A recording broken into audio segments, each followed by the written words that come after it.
Hello, Barmel DJs. Here's a little follow-up video for troubleshooting the sound. We've had, on a couple of occasions, the sound start to sound blown out on the main speakers. It may still sound okay on your monitors here, but if anyone in the crowd or the staff, or if you walk out and to listen to your mix and it sounds blown out, here is why. It's because the volume at the start, probably on your console, is either too low or too high, and therefore the amplifier is amplifying either silence or distorted sound.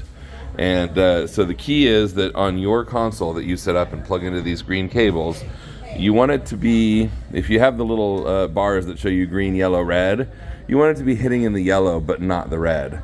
So get it kind of as loud as you can without distorting at the top of the chain, which is your console, and then follow that down the chain. So the next volume control in your chain are these two left and right channels on this little Yamaha box that sits here. And one thing to note is you do need to make sure that these four buttons above your controls are pushed down or pushed in. When we have live musicians, sometimes they unclick them and you'll see a little white underneath there that gives it an extra volume boost, but it will distort a digital signal. So the next thing you want to do is make sure that these guys are at about noon, 12 o'clock straight up, and then adjust the rest of the volume using your main master volume red knob there. And that should avoid any kind of distortion or bad sound problems for you.